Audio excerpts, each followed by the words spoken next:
Videos. I'm Jillian McCarthy, Field Marketing and Event Manager at Goldcast. Welcome to Event Marketers Live. If you're a veteran guest, you've seen the newsroom before, but if today is your first time, welcome. Before we jump into our chat with Susan and Darlene, we want to share some of the latest insights from our Event Marketers Club community. If you aren't already a part of the community, pop over to the Docs tab to join us. Some of the top trends we're chatting about in the community are: we just launched our newsletter. To get access to this free B2B marketing resource, sign up for the community. Our newsletter has pro tips for marketers around the world, plus a job board for folks who are open to work. We're helping spread the word for those who are currently looking for their next role. Second on the list is virtual networking opportunities. Members are sharing their Zoom links or meeting in a Goldcast roundtable to have discussions on topics that are relevant for them. They're hashing out their ideas and they're sharing their best practices. Join us to meet other people who just get it. Some other topics that there is chatter about this month is continuing education credits, sales enablement, content repurposing, and social media promotion. If you want to learn more about these topics and more, come join us in the Event Marketers Club. Now over to you, Belinda. Excited to hear more from Susan and Darlene.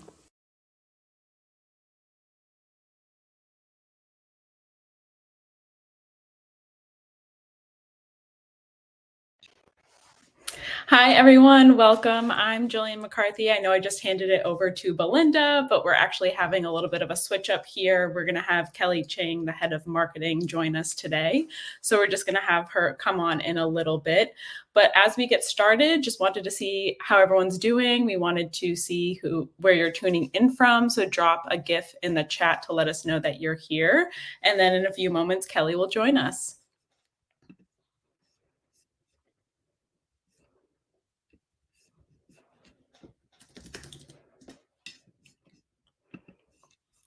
We have some great speakers today, Susan and Darlene. They're going to join us in a second too. I will bring them up on stage. But for the brief interim, just get settled, grab a coffee, grab a beverage, whatever you need to do. I know we have a couple people joining in from different parts of the world here. So we have folks on the East Coast, on the West Coast. So we're going to jump into our chat soon. And then we'll get started. But if everyone could just also post in the chat if you're interested in learning a different topic today or a certain question for Darlene and Susan, just let us know. Susan is an expert on customer marketing, so she has a lot of good tips on how you can create these event programs and really follow up with these customers. And then Darlene and Susan have actually worked together, so we'll hear more about their collaboration and how they've worked together in really forming that customer bond and making them huge advocates, and how events can all help with that journey. I'm loving the gifts in the chat right now.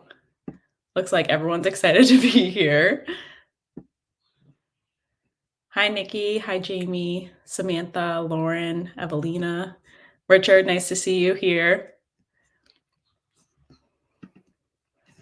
Just going to give Kelly a few more minutes here to join, and then we'll get started.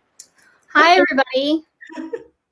I'm so sorry about that. My name is Kelly Chang. I'm the head of marketing here at Goldcast. I had some tech issues. Something went wrong with my computer and it was completely frozen. So I had to do the really scary thing and restart completely. So thank you so much for your patience here. I'm so thrilled to host you today on today's episode of Event Marketers Live, where event marketers go to build brand, audience, and revenue. Before we get started and invite our guests onto the stage, I wanted to share a couple of housekeeping items. This session is being recorded and we're going to be sending it out to all of you once it's ready. We also got giveaways today. We're giving away 4 $25 Amazon gift cards, and you can participate and join into the giveaway by submitting questions on the Q&A tab. That's on the right-hand side. It says Q&A. You can ask your questions there. You can also submit by clicking on the CTA button where you see Join the Club. So if you click on that button, we've got a community called Event Marketers Club, and you can join the community and hear more about what event marketers are looking to do and see if you have any problems that our community can help solve. To get going on today's session, I'd like to welcome Darlene Smith and Susan Moore to join me on our stage.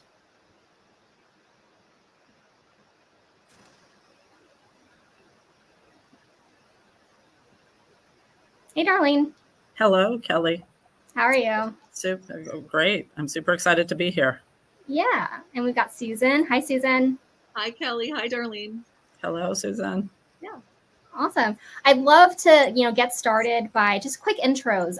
So I'd love to start with you, Darlene. Can you give us a quick intro? Yeah, I'm Darlene Smith, Senior Director of Events at Guidewire Software. Guidewire is the leading software provider for property and casualty insurance companies. So all the leading insurance companies use Guidewire. My team, I've been with Guidewire 11 years, and my team manages our global annual Connections user conference. It's in its 19th year. And it's 3,000 plus attendees, obviously customers, prospects, partners, industry analysts, etc. And then we also do executive events and our annual analyst day. And in past companies at 𝐂𝐿𝐴, where I worked with Susan, at PeopleSoft, I also managed trade shows, executive dinners, sporting events, industry events. So I've run the gamut of events. So, and I'll turn it over to Susan, who like I said, used to work with at 𝐂𝐿AO.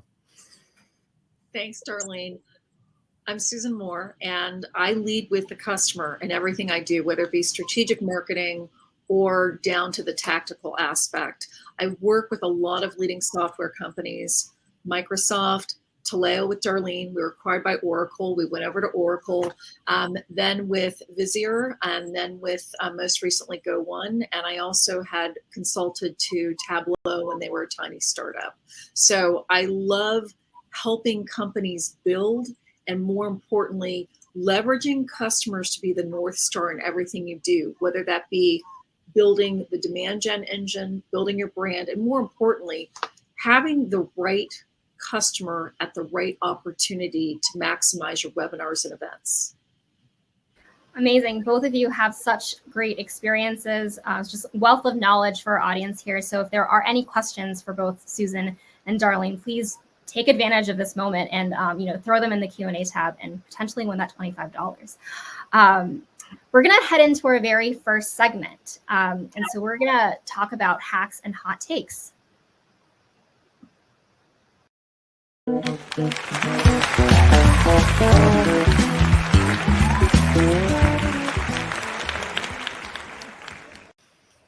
So here at Goldcast, we're all about trying to make your job easier. And in this segment, we're going to ask our guests to share tips and tricks to help you be more productive. So let's start with you, Susan. What hack do you have for us today? For the personal productivity hack, it literally is keeping focused on the three things. So if you think about, I come from a family of aviation, and if you think about when you take off on that flight path you have, you inevitably course correct, but the more important thing is really focus on the three things you can do. For all of you marketers out there today, we're a third into the calendar year. We literally just wrapped up April. I know a lot of you are just waiting to get past that end of May, mid-June, before you can take a break. But really, this is a time to take stock and say, what are the things I did achieve? Being very focused, and more importantly, going back to that flight path, if you can break it down into weekly flight paths. So you keep focused, your organization will course correct, business conditions will make you readjust, but it's really important to focus on those weekly, what are the three things I need to knock out for the week? The big North Stars. Thank you. Thank you for sharing that. What about you, Darlene? What hot take or hot tip do you have for us? Well, personally, I'm kind of working off of what Susan said. I say before you start any kind of project, know where you're going with it, right? Try to have all the details. Don't waste time kind of figuring it out. It's like, what do you want us to do? What is the purpose of this event? Why are we doing it? What are the proposed outcomes? So like have your sort of ducks in a row, I guess, before you go out the door, starting with your planning, and it'll make your planning and your life easier. So awesome. I want to kind of go back to what you said, Susan, about flight paths. I don't know if maybe our audience knows that terminology, or can you talk a little bit about more what flight paths are? Sure. So if you can go to, again, coming from an aviation family, if you even go to a flight of where, there's a flight path where you say, okay, we're going to start, going back to Darlene's point, we're going to start here today. but by X time frame, we believe we're going to land and achieve Y. And you've got to break it down into, if a pilot, they break it down those altitudes, those levels. You've got, more importantly, speed. You've got sometimes headwinds, you've got tailwinds. So when you're sitting down, for example, an event marketer, and you're sitting down, the number one headwind is probably going to be budget. I'm sure everybody would love to have more budget, but the reality is everybody's asked to do more with less. So what you need to do is figure out, going back to flight path, is, okay, T minus, let's say, for example, I'm going to talk about trade show experience. Darlene, I'm sure you can talk about the customer conference experience, but in a trade show experience, sometimes you may want to go back and say, okay, we're T minus 4 months away from the event. Ideally, if you don't have a point of view, get a point of view very quickly about the messaging, and more importantly, who are the customers? Walk over to customer success, talk to them. Who are the customers that emulate your brand offering, that emulate the right messaging you could potentially leverage in demand gen and social media campaigns leading up to the event? So you can call it whatever you want, but literally you can break it down by weeks. There are certain things you need to achieve and knock out in terms of messaging, promotion, in terms of reinforcing, in terms of post-event. We'll talk about that later on in today's session, which is really important. I think it's very important when I say flight path, it can be your event plan. I like to use flight path because sometimes you stall when you're flying and you need to quickly figure out what I need to do to course correct. I really like that analogy because the process is it's all fluid. If one part of the process takes up more time, then you kind of have to make budgets or make sacrifices in the rest of your process to make sure that it's not super transactional. It really is strategic. So I really like how you've kind of, like Jillian said, the analogy of flight paths. I really like that. I never really thought of it that way. So thank you for introducing that to me. And then following up with what Susan said about customer marketing and working with customer marketing, on my side, which working more on a big user conference or executive events, right? Content is king and customer stories are essential. And Susan and I used to work great together at Taleo. In my current company, we work very closely with our customer marketing team. So we put together a whole list of our top customers, and we keep priority on them on who are the dynamic executives? Are they great speakers? What is their story? Are they happy? Did they just go live? And we before we make any kind of asks, we go through this list very carefully and strategize on, okay, who is the best customer to go after? And then we all agree on it. And then once that ask has been made, then my team manages really the process with the customer. We do the call, set up the calls with our content, our CMO, get our designers involved to make sure they have a great presentation. So we have a pretty rigorous process. So working with customer marketing is essential because that's going to make the story. That's what's going to make the event great, is that content. So.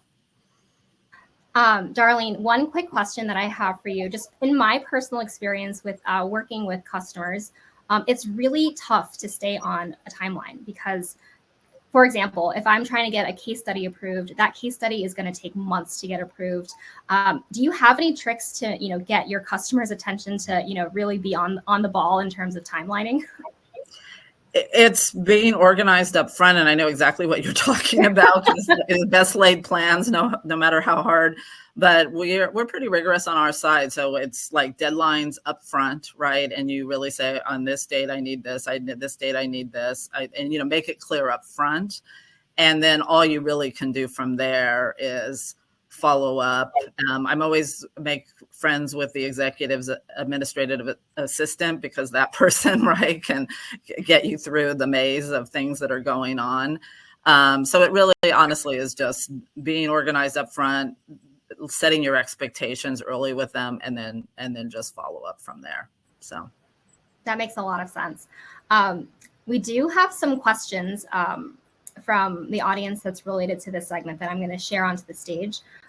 Jessica asked Susan, when being asked to do more with less, when do you say no? Or Where do you cut first to meet the goals but keep your event standards? Thanks, Jessica. So that's a great question, doing more with less.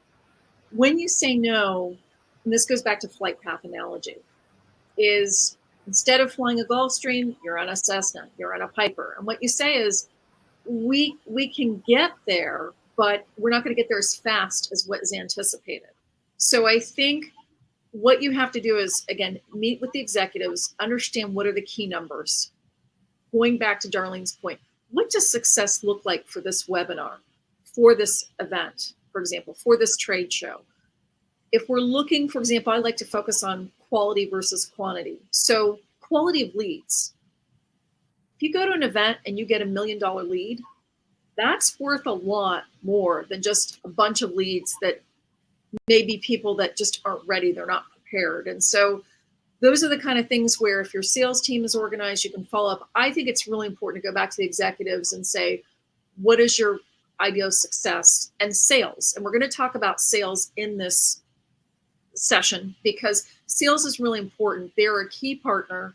But going back to customer success, which I know Darlene mentioned, is having those customers that are warm and ready, that those pipeline of customers who say, I'm willing to, whether it be get on a webinar, get on a plane, talk freely and openly about my ahas, my learning, and my passion for what pain you solve for me.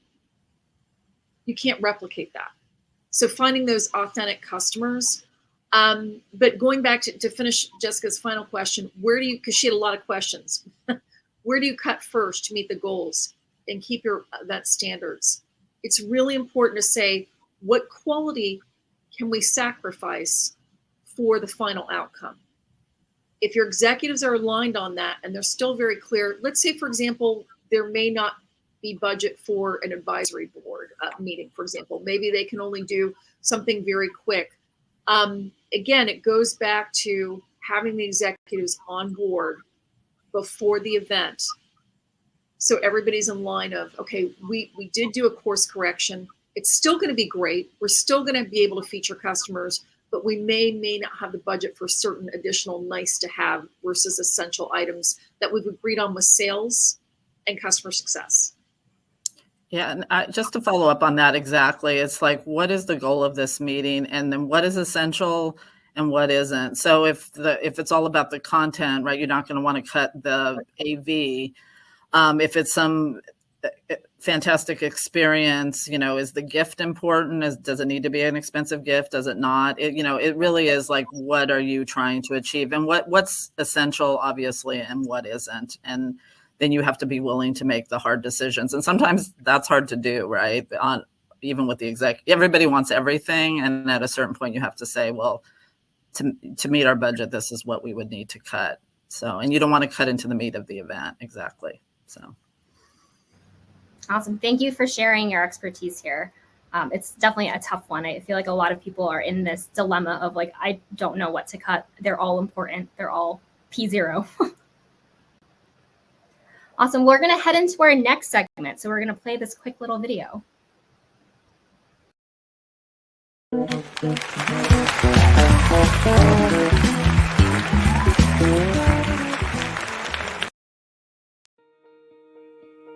Dear Goldcast, I have an exciting opportunity to break into a new market through regional field marketing and events. Since we don't have a lot of data to work off of, it's tough to tell what will be most effective. I'm open to some trial and error, but do you have advice on how best to break into emerging markets through an integrated marketing approach with a focus on field marketing and events? It's for Latin America, so if you have any regional specific advice, I'd love that too. Thanks, a marketer in search of advice and a Duolingo membership. I love that. Yeah, so this is actually my favorite segment. So if you all are familiar with Dear Abby, this is our version. It's called Dear Goldcast. So we've asked our viewers to submit their questions, and we are here to offer them real-time advice. And so this question or this problem that our community member has, I'm curious, Darlene and Susan, do you have any tips and tricks or suggestions for her or them to try in terms of expanding into emerging markets where they don't have a lot of data or historical performance to kind of model off. Well, so Kelly, go ahead, Darlene. No, just really quickly, I would say it's exciting to go into a new market on one hand, right? So because you're kind of wide open, and Latin America sounds amazing.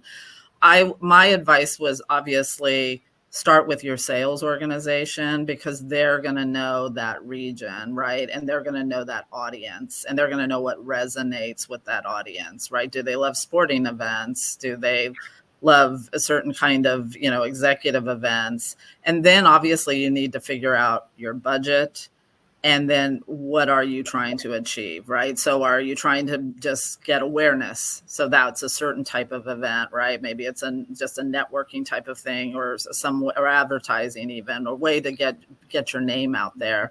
Or are you trying to reach decision makers?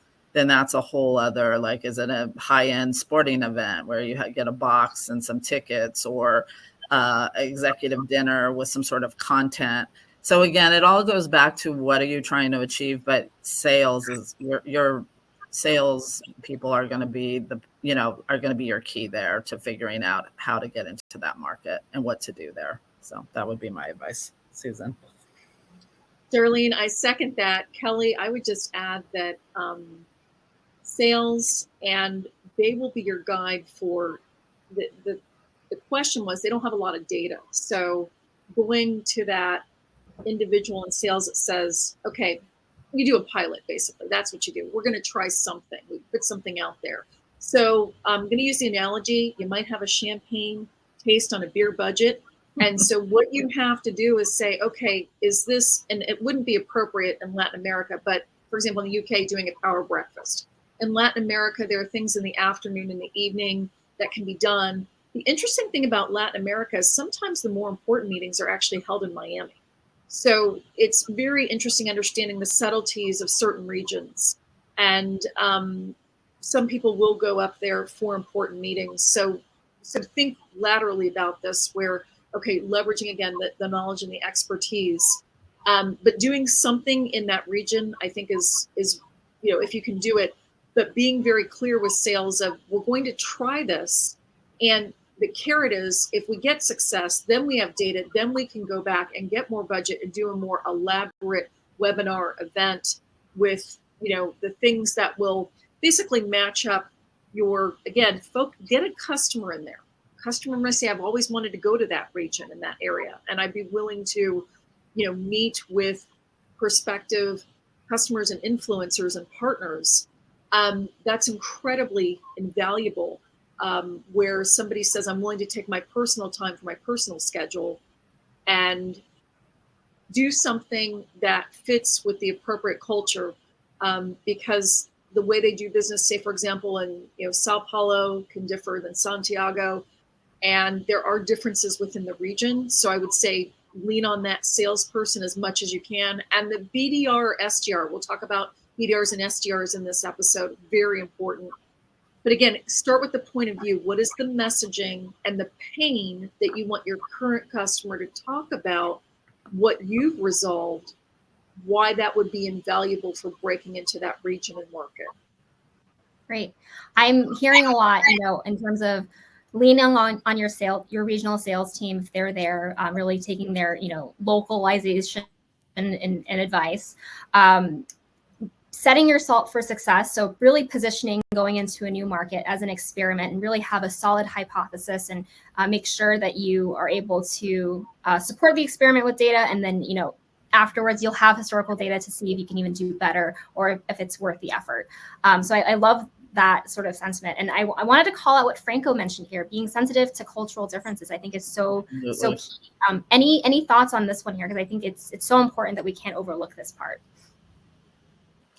Well, again, that's working with a local sales organization and people that are local, obviously, right? Because as an American, there may be something you're just not aware of, right? So that's where you do need to lean on people who do know the culture, because something that might be appropriate, obviously, in the US, another culture takes offense to, or like Susan was saying, more of an evening event or something at lunch is different than in different countries, right? In America, we're business, and some cultures it's a little more like the afternoon, let's get together and network. So yeah, that's key, right? Because you don't want to misstep the minute you walk into a new region, because that could be fatal. So yeah. The one thing I would add is, in terms of cultural differences, the way cultures consume content differs as well. Mm-hmm. So for example, there's certain regions that really want that 8-page case story. Other regions say not so much. I'm fine with just who are your top customers you're serving in the life sciences industry, for example, or in oil and gas. Who are those people? I have the confidence. I can, go from there and make my decisions that I need. And so that goes back to the sensitivities of how do you consume information. And doing business outside of North America, there are a lot of other regions that say, I want to know you as a person. I want to get to know you as a person. I'll bring business up when I'm ready and I'm prepared. But first and foremost, I want to get to know you, Kelly-Cheng. Mm-hmm. Exactly. Build those relationships, and in other cultures, that's key. Yeah. Yes. I'm curious, Darlene and Susan, have you both had any personal experiences with running programs in the Latin America region? And if so, do you have any, specific localized tips to share with our writer? I have to be honest, I have not. So we have people from LATAM come to our events, and we've done interpreters. We've had interpreters. We've tried to be sensitive with meetings. So we do that. They usually have their own dinner. There's a LATAM dinner at our conference. But actually going to that country, I can't say that I do. So. What I was just going to add is I've traveled there for outside of work, and I've had a client that we did do consulting in Santiago.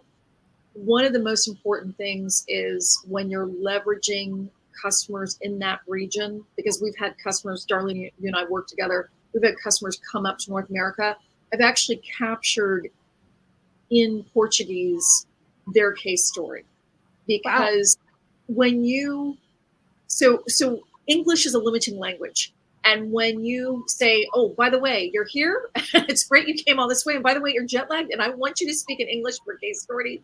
No, don't do that, right? But what happens is English is a limiting language. There's a lot of nuances in Portuguese, for example, that you take away that emphasis and the true meaning of what the speaker is trying to get across. So we actually did do recordings in Portuguese as well as the transcription. And that was incredibly valuable. I mean, Darlene, you and I both worked with a company that had French-Canadian roots, and there are even differences in French-Canadian language versus French. So I would say whenever you can, capture your customer's brilliance in their native language.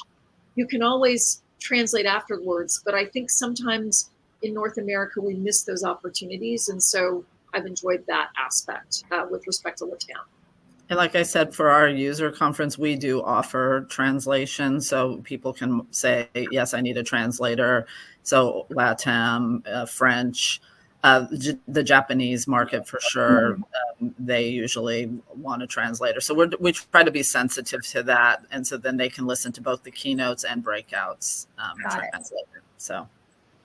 That makes a lot of sense. Thank you for sharing your thoughts on this one, and for sharing. We'll definitely share what we got out of the responses here and give it back to our writer who brought in the question. But if anyone else does have questions that they would like to submit for our future episodes, feel free to drop us an email at events@goldcast.io, and we will keep all of the submissions anonymous. But we do love getting these Dear Goldcast requests, because it really helps us kind of rejuvenate and brainstorm and think through different problems that we can help solve for. We are going to head into our next and final segment for today. So we're going to play a quick video.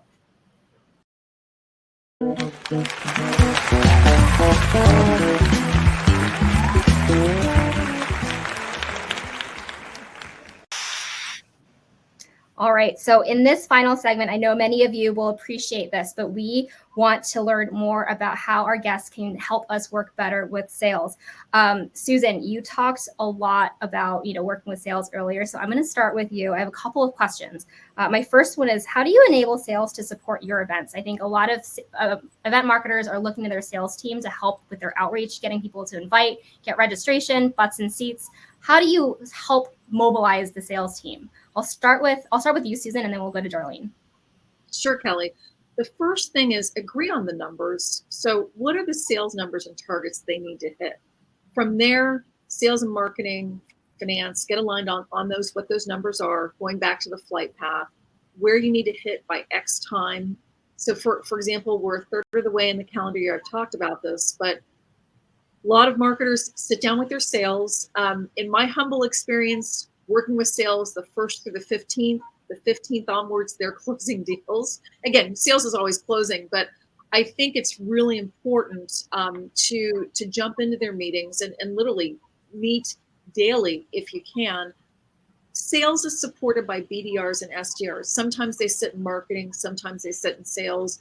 They're really important as well because they'll get down to okay, here's what we're hearing from our initial warm leads. Here are the things we need to get more clarity on. But I think it's very important with sales, they are my customer. So my internal customers, what is it you're looking for success? Now, sales can come at this from a completely different angle. And this is where I think the marketing piece is 1 + 1 is 3. We come up together with how do we I always say renovate, right? I'm a big fan of renovation. And how do you renovate what you've done in the past? Because a lot of people say, hey, this worked in the past and it worked really well. And my response is, yes. And how can we make this better? Or they'll come to me and say, oh, the numbers aren't that great, the data. And I'll say, I agree with you. What is it we can pivot and slightly revise? Sales are coin operated. We love sales. They're coin operated. They'll do pretty much anything we put in front of them with a script, being very prescriptive on what we need and when. And more importantly, this is the link with customer success where it makes sales roles so much easier when they've got a customer that's willing to evangelize and their terms and their passion, that sales just says, okay, great, let you have the spotlight. And so that's how I like to work with sales is I bring customer success into the equation and more importantly, figure out what are those numbers you need to hit and what happens if you don't hit the numbers. Because sometimes, again, going back to course correct, what is it we do? But being very clear, here's what the real picture looks like. And sales is very clear then why marketing is doing what it's marketing. And it's really easy to answer the question, here's what we're doing and why. Awesome. Anything to add, Darlene? Yeah, on our side, I have to say we're incredibly lucky at Guidewire. We work really closely with our sales organization, and they do a great job of getting customers and prospects to both connections and our executive events. So like for our executive events, we work really closely with them to actually build the list. So we'll say you have 165 slots here, and we want you to go in and give us the initial names. And then we prioritize, like we'll say, okay, this is a AAA, this is like top. Then once they've built this list, and it usually goes from 165 to like 350, right? So then you go back and you prioritize with sales management, like, okay, these are the top 165. And then if people don't register, right, not everybody can come, especially when they're C-level people, then you kind of work your way down from there. So we have a really good building a list is really important. And then we do a lot to communicate with our sales organization. We put, contests together. Like Susan said, they're coin driven, so they love the contests.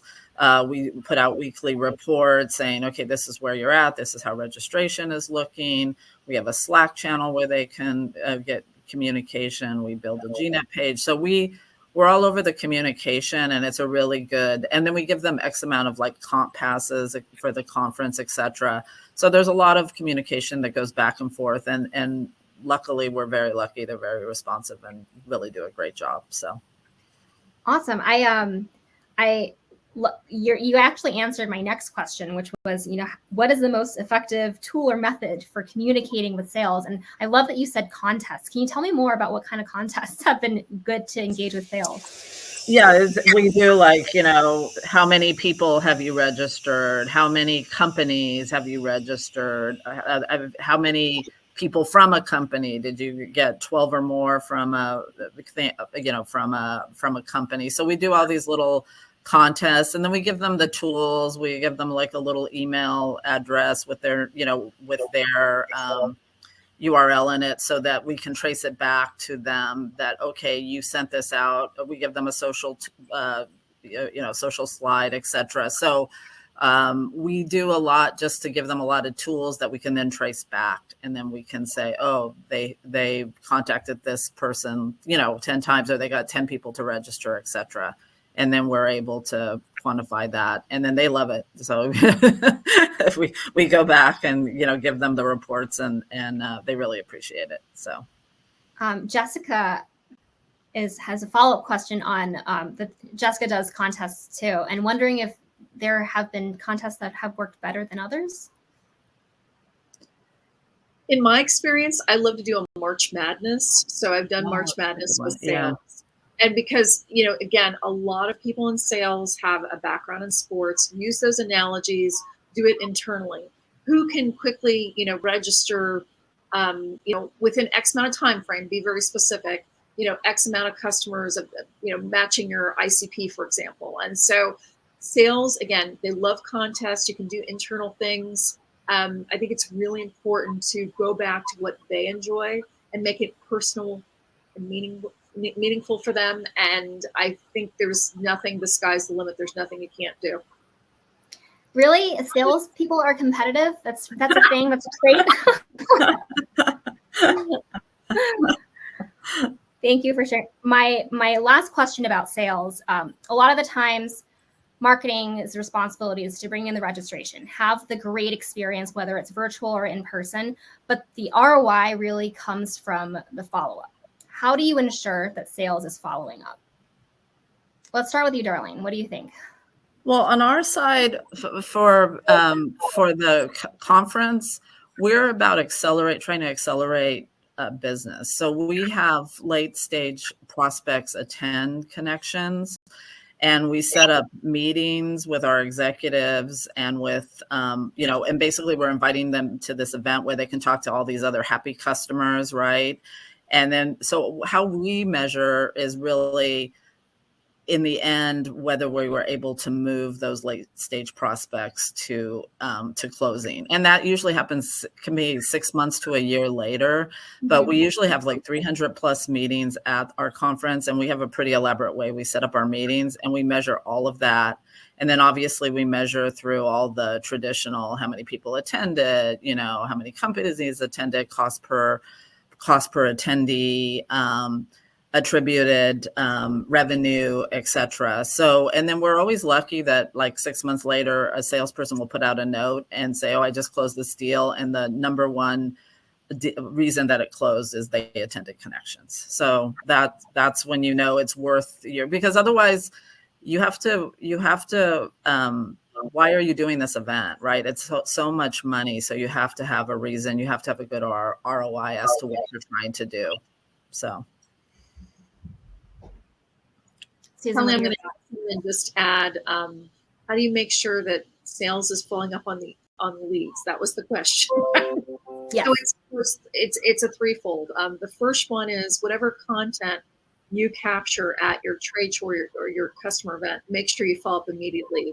The good thing is, I think you can talk about that later, some ways to do that rapid fire with Goldcast. The other thing is when you're going before the event, you tee up your messaging. So let's say, for example, you're at a trade show, you can tee it up where if your SDRs, your BDRs, or your AEs are at the booth, they can quickly qualify and say, this is a key decision maker. They've spoken to Rob, and make sure there's one thing you have to put in your messaging. You can take that information, ideally within 24 hours, you get that out. Hi, I'm following up on a conversation you had at the booth with Rob about solving X or and Y. That is something that is great to serve up. You can follow up with another email about the customer content. But the last thing I do is I actually do a post-mortem. So I meet within a week saying, what was great about this event, what didn't happen, and I make sure who followed up, what we don't have in the queue right now that needs to be followed up. Because sometimes people say, oh, I'm trying to write something personal. I'm like, it's too late, right? A week has passed, right? It has to be literally 24 to 48 hours of that initial follow-up. And especially if they've had a conversation, maybe there's a connection with somebody else, you're trying to make a connection with an executive customer of yours, do it immediately. And you can see that in the queue. You can go into Salesforce, you can go into your outreach tools that you have and see, did it happen or did it not? So digging in the tools. Great. I have a relevant question from Natalie coming in. I'm going to share it onto the stage. Give me a second. Do you want to follow up directly after the event or the Monday following? When events are 2 or 3 days, prospects may still be at the conference, which may delay response time. What do you guys think?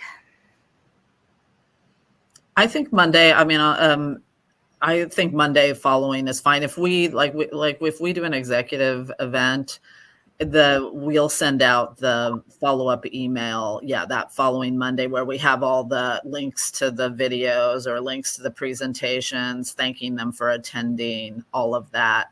It's a little different with trade shows, but I think for an event, I think that's fine. I'd add that it depends upon the follow-up for what event. Is it a trade show or is it a customer? Exactly. This event. So in my situation, it's okay to follow up during a trade show because that individual may be a key influencer and there may be one of many people from that company attending, and they get that email and they're reminded to say to their colleague, oh, I just went to the booth and you need to stop by and have a conversation with X. I'm not the right person, but how many of us have had that in a trade show environment where, oh, I talked to somebody, they're not the right person, but they know who. It's good to have something, again, they've got their phones. It's good to have that email to say quickly follow it up, because that's a mental anchor. And that you don't want to miss out on those opportunities that could happen during the trade show, for example, or trade show. Awesome.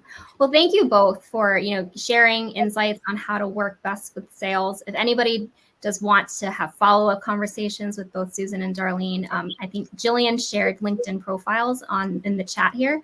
So feel free to connect with both Darlene and Susan on LinkedIn.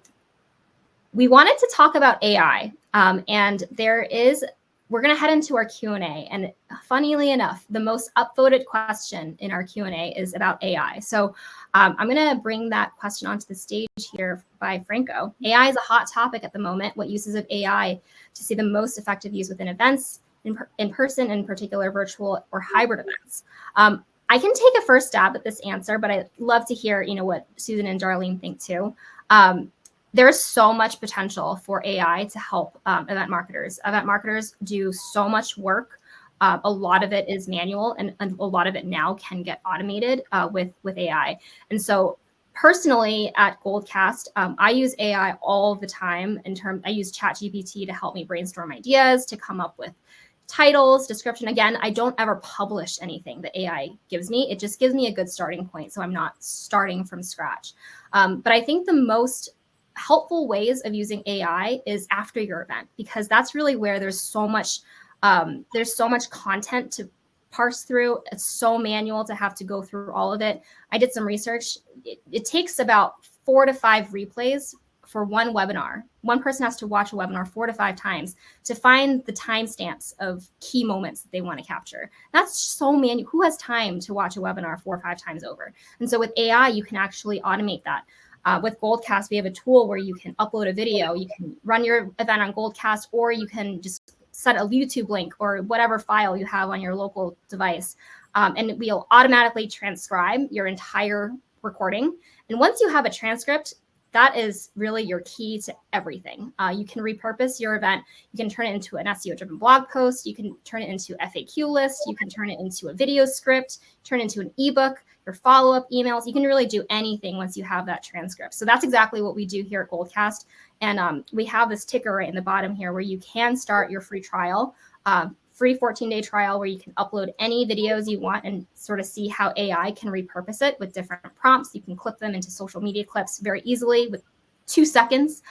So I highly recommend, if you're not experimenting with AI and how it can help your event marketing workflow, check out Content Lab with a free trial. There's no downside. It's free. And you can just immediately see how you can maximize that event. Once your event is over, you can really still do so much more. You can build campaigns afterwards. There's so much you can do with it. But Darlene and Susan, I'm curious to hear, are you introducing AI into your workflows for event marketing? Well, just funny enough, for this year, every year we have we brand the event, obviously Connections, and we usually use an illustrator. We hire an illustrator and we illustrate instead of a photo of our keynote speaker, it's an illustration, etc. Well, this year, I just saw the designs and it looks great, but it was AI generated. So the design was AI generated. We're working on some ideas for the videos to be AI generated. We were thinking about doing an AI photo booth. So we're trying to take baby steps, but those are some of the things that we're going to introduce, and we're excited about it. And the design looks great. So I would just add that Content Lab, I think we all wish we had this in the past. I agree. Because we've been the pain where the customer immediately turns and says, how did I do? And so here you go. Here's the information. And I think that's really important. I think, there's going to be, it's sort of like with anything, you don't want to swat the fly with a sledgehammer, but, find the tool that's appropriate. Things are moving so quickly. So what we say now is going to be probably out of date 6 months from now. So I'm just going to say things like Content Lab are invaluable for what we need for our webinars and for our in-person events, because that turnaround is so quick. That drives so much in terms of content, as well as that customer just wants a copy of how they did. They want that feedback on how they're doing. It's so funny you say that, Susan, because I watched the Grammys this year, and I remember Miley Cyrus went on stage, or afterwards, she said, the only reason why I decided to say yes to performing at the Grammys is so the next day I could go lay in bed and watch my performance on YouTube. And funnily enough, I don't think they published that performance until 2 weeks after. But if they had Content Lab, they'd be able to do it immediately. Right. Right. Our next question here is from Ryan. What changes would you expect coming into the event space over the next year or two? Susan, let's start with you. What do you think? Other than AI, obviously. Right. I would say this is a couple things. There are external factors, for example, budget parameters and things like that. I think a lot of people say there's so much information getting thrown at them. How do you prioritize? And so there's a lot of different events when you're attending in your particular industry, networking, for example. So I think a lot of people are going to be more particular about where are the events I go where I get great networking. Because if the networking environment isn't there, I think a lot of people say my time is valuable. It could be spent at another event. So I think it's, in terms of the event space, I think it's really important, not only, content is king, who's talking, what are they talking about, but is there that time where I can make those connections with the people to learn in my respective industry, or I have a question about buying and I'm needing to seek out some people who have been there and done that. And they're currently, whether it be they've just rolled it out, or they're currently year one in stage of the product and solution offering I'm investigating. I think that's really important. And so you need a lot of time for those networking opportunities where matching your prospective buyer with, hey, I've been there, I've done that. It's sort of like the swimming pool analogy. It's fine, come on in, it's going to be great. Anybody, when they're making the big bets on the $1 million business decisions, that's really want to do is they want to find people that are authentic about, hey, this is what I've done, this is what it's worked for us. And you've got committees obviously making those decisions. So I think it's really important to quickly, very rapidly match up. I understand you're interested in X. We're going to get you to these people that will help you make a decision more quickly, and the right decision. I agree. And I think, live events they're never going to go away. People love to network, but I think the hybrid, obviously, and getting like you were talking about, Kelly, afterwards, like when you have a user conference, you have 80 plus sessions, you have video, you have presentations, you have content. What are going to be the quick and easy ways to get that into the hands of your customers and prospects quickly? And that is going to be the technology. And like you said, hopefully AI, that's where AI will assist. And then are there cool different ways of doing demos, right? And ways of showing things and maybe more experiential or 3D, right? I mean, those are some of of course, that's where money comes in, but that's where some of the fun things that you could potentially add to an event just to make it something different. So I would look forward to hopefully seeing those kind of changes. Awesome. Thank you for sharing your thoughts there. We've got 2 final questions that we're going to answer. And the first one, I think, is a follow-up question, I think, from our sales segment. So what happens if you don't have the budget to do contests for sales? How do you get them bought into your plan? Well, sales, they want to close that deal. So, I think the sales contests are nice, but they want those leads or they want to close that deal. So I think you can just give them great tools to help make it easier for them. Like, say, Susan was saying, letters or social tiles or little email address, like make it as easy for them as possible to communicate. And they appreciate that. The sales contest is great, but I think tools in their hands that they can get to easily and that they can use quickly, they appreciate. So I would just add that anytime you can give the sales individual a tool that they can put on social media about themselves, teeing up the appointments, their calendar, that's goodness, right? Because you thought of the campaign, you work with them in developing that campaign and saying, here's who we want to meet for the persona. Here's what we're looking and targeting. Here's why we're leveraging certain, I'll call it, messaging. And sales goes, great. What do you want me to do? Hey, I need you to do X this week. And you put it on their calendar. You literally just say, hey, you've got to get this out by this time, because timing is really important when you're coming up to a webinar, when you're coming up to an event, that the sales individual says, yep, this is top of mind. They'll use it, make it, I'll call it, make it easy for them. But they should be able to do it because it's at a fingertip. That they should be able to promote what they want to meet you for, and more importantly, what pain they're going to solve in the messaging that you've woven through a customer that really values what you provide in your offering. Great. All right, our last question of the day from Elizabeth. Can you share your experiences leveraging account-based marketing to transition from marketing geared towards innovators and early adopters to the early majority in SaaS products? And so the clarification is SaaS products in the event management space.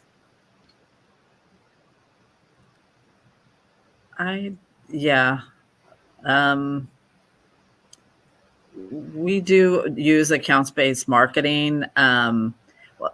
I can't.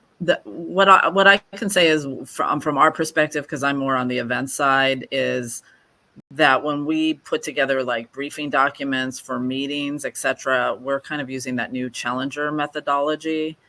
But where I work, they're not early adopters. They're really traditional companies, right, that have been around for a long time. So our approach is probably different than what you would have in a startup, etc. So that's what I would say there. So I would just say thank you for your question. And the first thing is with respect to a couple things. Going back to, there's different sales methodologies. You can do Sandler, you can do Challenger, but with respect to this question is marketing to an innovator, early adopter versus, crossing the chasm is a great place to start. That's a great text. Jeffrey Moore's crossing the chasm. With respect to account-based marketing, typically what happens, and it depends on the size of company you're working at, whether you're working in an enterprise company, you literally want to be able to say, we capture 8 out of the 10 leading life sciences companies, and have those proof points for your sales in order to basically when you communicate through your messaging, through your, that people go, oh, you're serving all these different people. I have to go with you. That's typically in a more mature customer cycle. The early adopter is going to be, familiar with, I'd say they're seeking out new technologies and new tools. It may not necessarily matter in your early adopters. So I think there are different things in terms of what, going back to sales, going back to, okay, what your ICP is, understanding, okay, who's we're going after, but more importantly is making a decision. Are we intentional about going to early technology adopters? That is a much different, and we need a whole different, I call it webinar in time for that, versus just a quick answer versus I'd say an existing more of a company that's more established that isn't necessarily seeking the latest and new in technology. I would say that this question shouldn't just be a marketing problem. This is a go-to-market problem where you have to really take a look at the early adopters, who they are, your price point. If you're doing account-based marketing, you have to make sure that your average deal size is big enough for you to actually invest in account-based marketing, because that is expensive. So I think it's not just a marketing problem. You really have to work with your cross-functional stakeholders to really understand the right way to transition from that early adopters to more of that enterprise motion. Awesome. Well, thank you, audience, for all of your questions. These were great. And I want to, we have about 4 minutes before the end of the hour. And so I want to take a moment and just thank Susan and Darlene for joining me on the stage today, to sharing your knowledge with our audience of B2B marketers and event marketers. Thank you so much. We really do appreciate it. We have your LinkedIns here. Is that the best way to connect with you for our audience to find you outside of Goldcast? Sure. Yes. And thank you for having us. Yes. Thank you both. Thank you. And thanks to the audience. Again, third of the way in calendar year wise, a lot of people are trying to figure things out. Don't be afraid to try and pivot, course correct, and most importantly, have fun. This is a lot of fun. We work in great spaces where customers are true treasures, and, spend more time with customer success. They know a lot of great things about the customer that make you appreciate when you go to feature them at your dedicated customer conferences or in the industry trade show events. Absolutely. Great. Thank you so much. We'll see you all soon. All right. Thank you. Bye-bye.